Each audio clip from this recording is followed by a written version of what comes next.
Welcome to another edition of Thought Leaders Live, where we talk with thought leaders in business and life and all points in between. Super excited about today's show. We've got the legendary Allison DeFord joining us, owner of Felt Marketing, the trailblazer in manufacturing, sales, and marketing. And Allison, I'm just thrilled to have you on the show today. Well, I'm glad to be here. I have a small band of brothers on LinkedIn, Damon, Kurt, and Greg, none of whom I've ever met in person, which is crazy to me because I feel like we're lifelong friends. And so I'm really grateful to be here. Oh yeah, awesome. No, I agree. I met Kurt for the first time at the Industrial Marketing I'm Summit. jealous. Kurt Anderson, I know that was a special occasion, and got to meet Damon Pistolka too Yeah. in person. But yeah, I agree. Good people who are also doing a lot of great work. And you, my friend, tell us a little bit. Let's, for the sake of people who don't know you as well as I do, and Damon and Kurt, uh, tell us a little bit about your personal background, your journey, and what's going on with Felt Marketing. Well, I started this business 30 plus years ago, and it has evolved, I think, like most of our businesses. And we arrived about 10 years ago at the fact that we wanted to specialize in manufacturing because that was the bulk of our work and was also what we most enjoyed. And so felt marketing is primarily for manufacturers. And I feel like our strength is brand architecture, right? We help you, people come and they need a website or they need a campaign or they need, a thing. Mhm. And what we always find 99.9% of the time is that what they actually need is to slow down and reinforce the brand, and that's where we really shine. So we go in and help you uncover what your actual unique value proposition is, what your brand persona and voice are, because most, as we know, small to mid-sized manufacturers, they don't know. They've never taken the time to figure that out. And they also don't really understand or have defined their customer personas. And I think a lot of these words get thrown around and, it sounds like marketing speak, but I think our approach is really, I don't know, it's like old school meets new minds and modern thinking. And I really feel proud of that. So, it's really about getting back to the heart of your brand and then reinforcing what's already good about it that you've never articulated and then helping you connect on a deeper level. I just want to build on that old school statement you made there, because I think what I really have always admired and liked about your work is, that whole felt marketing, that whole idea of feeling things, the emotional end of it, because really that's what drives the decision making. Any Mhm. neuromarketing research you've done, neuroscience will tell you that really, we process information logically, but we make decisions largely based on emotion. And Yep. you were really good at acknowledging that, and I think your marketing always kind of gets to the heart of that. And I think Thank you. that's really important, and especially today, in today's AI driven world, where you can create a marketing plan like that and you read it, but you don't feel it. And so $100%. tell me a little bit about how you help your customers feel the marketing. And then we're going to get into the shoulds. The shoulds. Stop shooting all over yourself. It's the best. All I right. just can't help myself. Yeah. Um, the it's the way we came up with our name. We wanted to lead by example and demonstrate what we stand for, what our promises to you, whoever you, the manufacturer, are. And the way we arrived at the name was that we decided the most beloved and successful brands aren't just seen and heard, they're felt.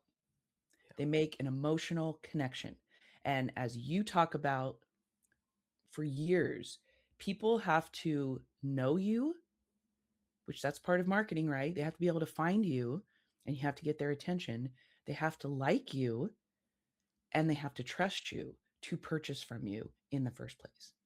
So, if you can tap into that part of the brain, right, where people make decisions 90% of the time, at least based on the research I have read recently, emotionally, then you're going to make sales easier. And I mean that as a double entendre, and faster. And it's going to be more authentic. And when it's authentic, they're going to keep coming back and coming back and coming back. So I like to think of it rather than a sales funnel. And I give credit that that does make sense, that concept.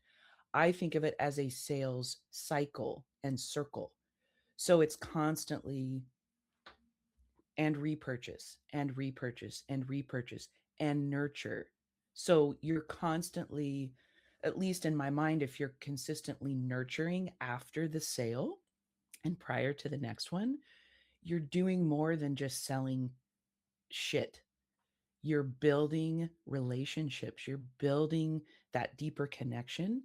And to me, that's just gold. Oh yeah, absolutely. I love that, and our good friend Tim Tim. Wilburn uh, lights the fire there. Tim is a legend on Yes. YouTube with his videos. And Tim, good to see you. Thanks for joining us. Um, I let's I love what you just said there, and I think that, boy, just getting people to feel in today's day and age something besides rage and Right. alienation is great. So let's jump over to the topic at hand and stop shooting all over yourself. So tell me a little bit, because show description, we talk about how marketing sales conversations are filled with shoulds, and I would say probably 9.5 out of 10 marketers wake up in the middle of the night with should anxiety about what they should be doing. Yeah.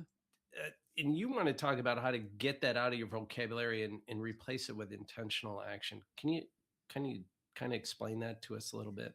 Yes. Well, and I will give all the credit. I had an idea and a framework for our time together today. And my hero, Anne Handley, the Yeah, queen of content and marketing, sure. inspires me tremendously with her newsletter.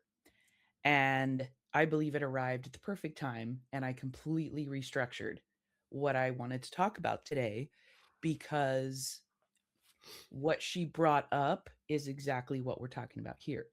So the idea of things feeling so unsettled lately, I think I have this feeling that no matter what's happening politically in the future, or I think with AI and all of the technology and things that are happening at a rapid click, I kind of feel like things are always going to feel a little unsettled, maybe from now on, right? Hmm. So I think when that happens, the manufacturers that I talk to daily, I'm hearing things like, gosh, I feel like we should be doing more of XYZ. I feel like we should be faster at this or that. I feel like we should be leveraging fill in the blank, reducing, expanding, investing in. And it's, they're overwhelmed. And as a marketer who feels responsible to help guide them and help them be successful, I can get overwhelmed as well, like you. Like I think all of us who have integrity and authenticity and real passion for these businesses, we all feel it. So when we're drowning in shoulds, I think it's hard to determine what's real and who to trust. And there's this pressure to move faster or you'll fall behind. And I want to read a quote from Anne because I thought it was so good. Awesome. When speed becomes cheap, judgment carries a premium. Right on. So this reminded me of one of my words that I detest: quality, right? Quality used to be the differentiator until it wasn't. But manufacturing took about, I don't know, 3 or 4 decades to figure that out, because unfortunately, they're still talking about quality. Not saying it's not important, but that's just the point of entry. So it shifted from the differentiator to the point of entry. So my question is always, so you're just like everyone else. And what else? Right. What's right? What's really meaningful for me? I always ask these three questions. This is what the customer wants to know. What's in it for me? Hmm. Why should I buy this thing in the first place? And why should I buy it from you? Right. So I think, as Anne mentioned in her newsletter, and this struck me, so I copied her list. When speed is no longer an advantage, we we have judgment, we have taste, we have context, we have connection, which I'm a fan of. We have care for the long term. What a concept. Yeah. And remembering why we're here at all. So that's, I think, part of what I wanted to talk about today is that's part of the solution to stop shooting all over yourself. I love that. I love the quality too. I mean, I think it's just a struggle for everybody in terms of, I don't know if you've ever read Zen and the Art of the Motorcycle Maintenance, but yeah, the whole point of, okay, define quality cannot be done. Mm-mm. Um, we can have our measurements of it. We can try and get some broad strokes around it, but it's one of those things where if you don't know it till you experience it and see it and feel it. Right. Um, anyway, the quality that we're starting to have to apply to all this information that we can produce, the quality of the strategy is now going to be the differentiator. The questions you're asking your customers are going to be important now more than ever, because from what I'm seeing, experiencing with, like, for Chat GPT, for example, if you're using that and you Mm-hmm. say, give me a strategy, or here's my idea, it's going to give you something back, and it's probably going to say, hey, you got a great idea here. It's like your best friend. Uh-huh. But you're the person, you're the marketer who can make the connections between what is good and what's bad. You have the context, you understand quality. 100%. And And I yeah, have experienced that with AI.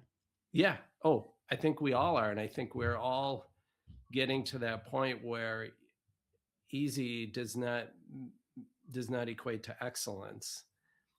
And I just am feeling the human emerge more and more from the marketing world in the world of AI. Are you experiencing that too, Allison? 100%. Yeah, it was interesting.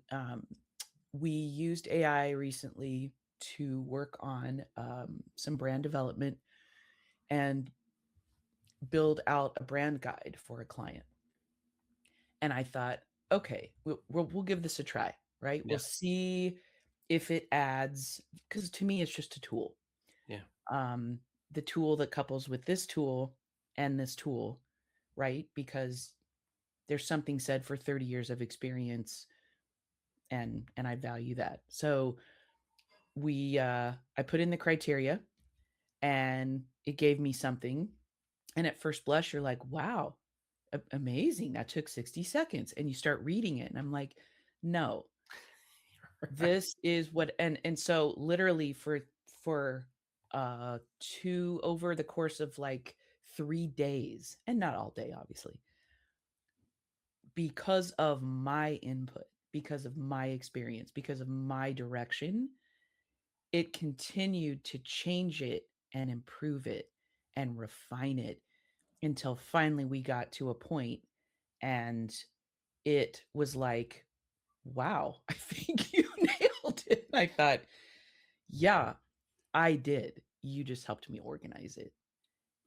So that was a very interesting experience. Oh yeah, I same way. In fact, my process now, as painful as it might be, is to actually write the initial draft Mhm. always myself first, Yes, and 100%. get that initial concept down that you feel in your heart as a marketer, and based on data, content, or input from the subject matter experts, everybody, and then tell it to make it better, and then tell you what you're missing. And that's the difference. That's the Then it gets, difference. yeah, then it makes me look even better and great, Right. and yeah, Because it's a tool. it's a tool. It's just a tool. Yeah. Um, and yet still we're getting a lot, you have a lot of should going on for marketers in Uh-huh. terms of you should be doing all this with AI. And I'm not saying there aren't tons of applications out there, but I think you just got to figure out where it really applies and what you should be doing. So talk to me a little bit about how should and could, like one of the points we had in our the description, unlocks clarity and ownership. Well, one of the things that Anne, I'm sorry, I have to keep giving her credit, encouraged people to do in this newsletter that inspired me so was to pause on purpose.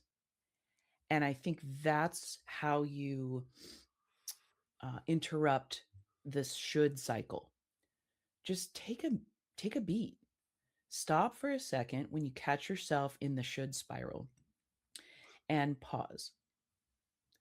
Right? Oh, what a concept in this world of racing around and doing things faster and spitting stuff out in 60 seconds and moving on with all my free time.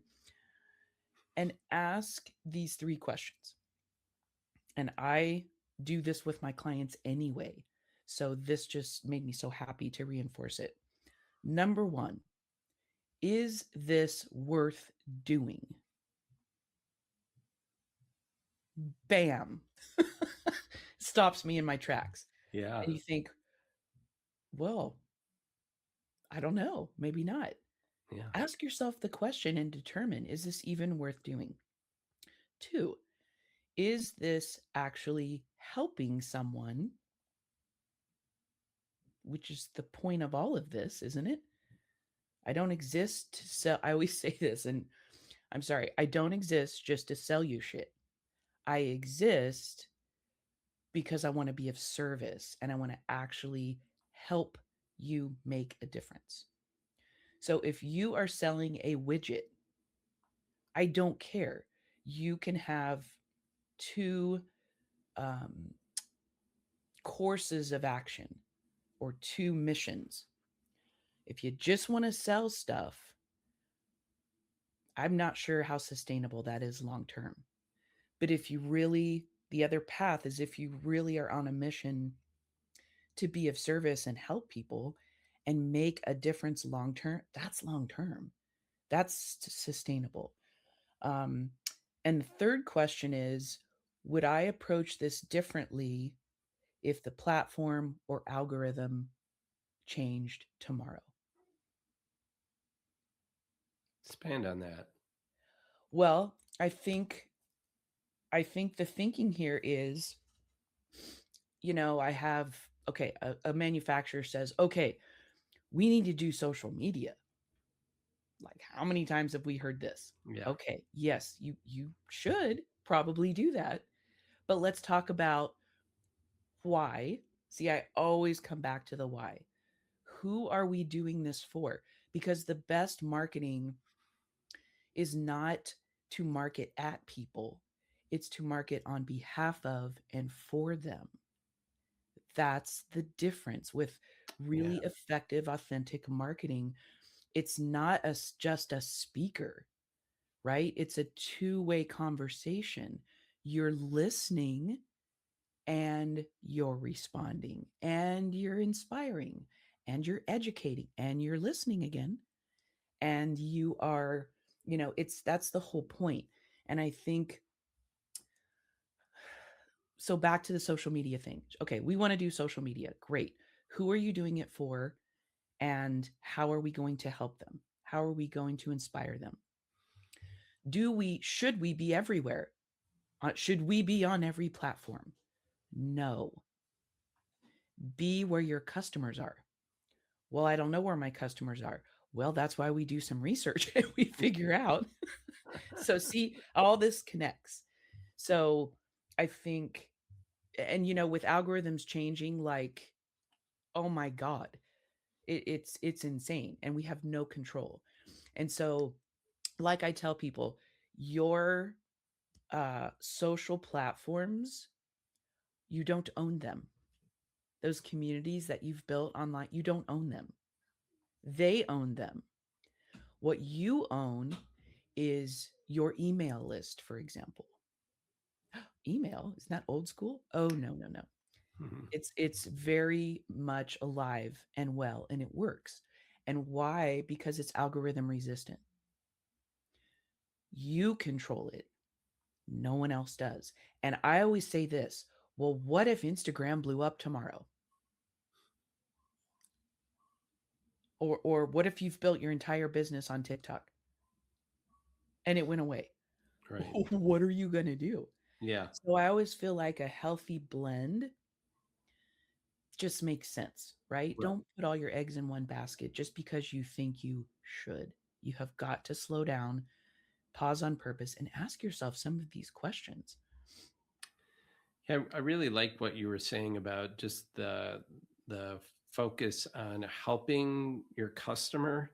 I have a friend who's considering a career in sales, and he made the comment to me, I don't know if I could just go out and sell something. And and I said, well, of course you've got to work for a company whose product you value, but don't approach it as you're just selling to take their money. You're doing this to help them out. You are helping them find a better way to improve their lives Yep. and do things in a better way. They're in a status quo. You want to get them to change, and change is painful, and change Mhm. costs money, and nobody wants to change. We just sometimes we have to, and we have to make the case to them that this is for your own good. This is, and I think when you do that, maybe you're not, maybe that feeling of icky, like Mhm. I'm selling something, I'm a marketer, I'm like I'm a like basically a used car salesman, that kind of goes away, right? You're actually kind of helping people, builds your overall morale. And when you're focusing on the customer, now you've got a true north. Now you've got Yeah. somebody who can override the loudest voice, or people who are opinionated about this will work or that work. Customers, your true north, can make you feel better, can make your marketing better. Yeah, for sure.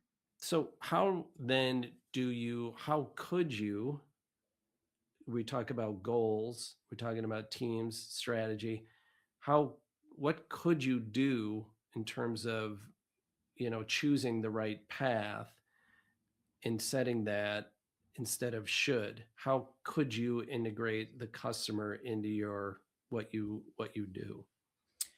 Well, great question. I feel like turning should into could is the first step. So, number one, pause on purpose. Okay. Number two, ask yourself those three questions and answer them.